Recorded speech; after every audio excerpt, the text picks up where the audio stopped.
कठौरा के लोग बतावेलन कि एक बार कुछ सखिया घाघरा नदी के वो पार घास काटे गईली। कठौरा के लोग बतावेलन कि एक बार कुछ सखिया घाघरा नदी के वो पार घास काटे गईली। वही में से एगो औरत के साथ छूट गए। धीरे धीरे शाम हो गई। सोच सोच रोवे लगली कि नाव एक कहू है ये नहीं खे, नदी के पार कैसे जाए। वही समय बाबा साधना में लीन रहलन।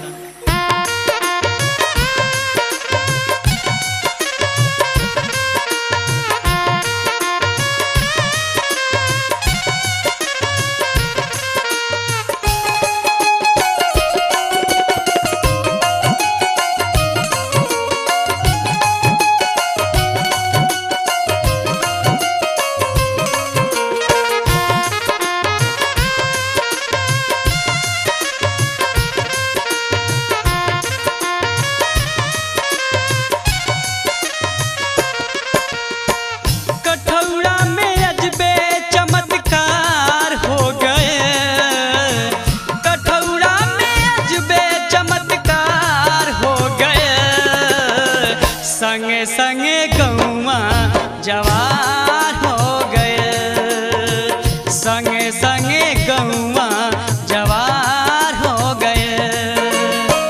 कठौरा में अजबे चमत्कार हो गए, कठौरा में अजबे चमत्कार हो गए। संगे संगे गौवा जवार हो गए, संगे संगे गौवा जवार हो गए।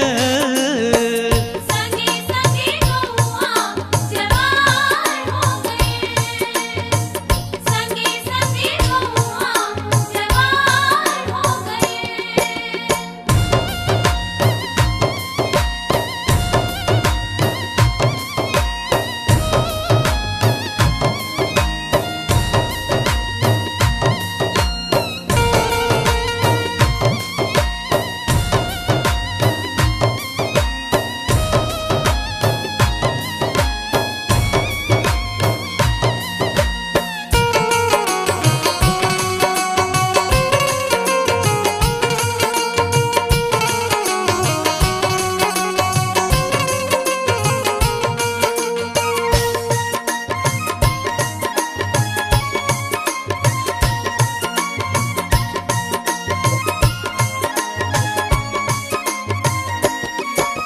साधना में बाबा जब सुन ले रोआई, घाट पर गईले सब दिहली बताई।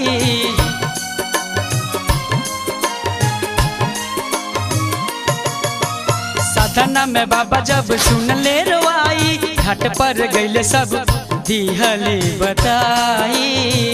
कैसे जाई घरे अब अन्हार हो गए, कैसे जाई घरे अब अन्हार हो गए। सखी सब नदिया के पार हो गए, सखी सब नदिया के पार हो गए। साथी सब नदिया के पार हो गए, साथी सब नदिया के पार हो गए।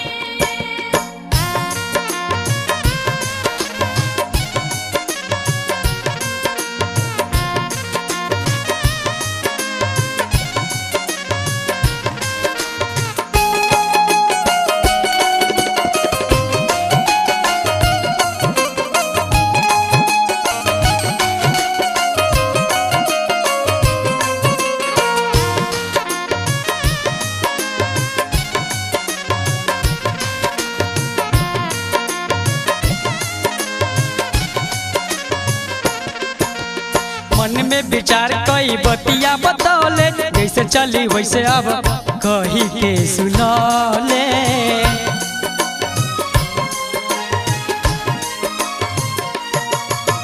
मन में विचार कई बतिया बतौले, जैसे चली वैसे अब कही के सुनौले।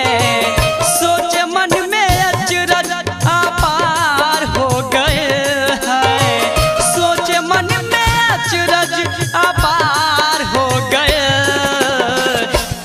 पीछे जाके तैयार हो गए।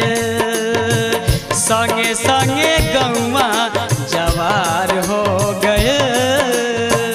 संगे संगे गौवा जवार हो गए। संगे संगे गौवा जवार हो गए।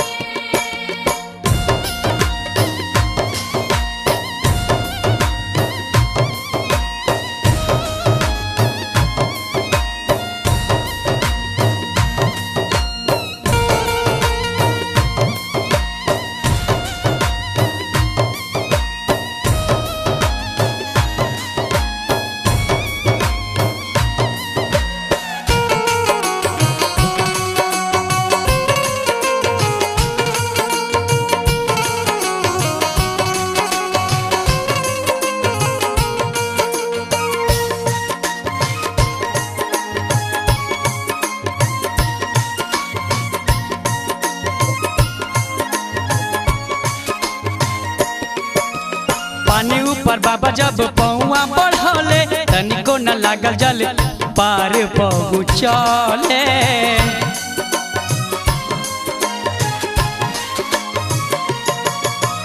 पानी ऊपर बाबा जब पौआ बढ़ले तनिको न लागल जल पार पहुँचले। घरे जाके कहली हाहाकार हो गए। घरे जाके कहली हाहाकार हो गए।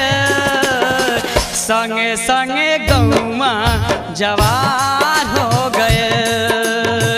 संगे संगे गौवा जवार हो गए। कठौड़ा में अजबे चमत्कार हो गए। कठौड़ा में अजबे चमत्कार हो गए। संगे संगे गौवा जवार हो गए।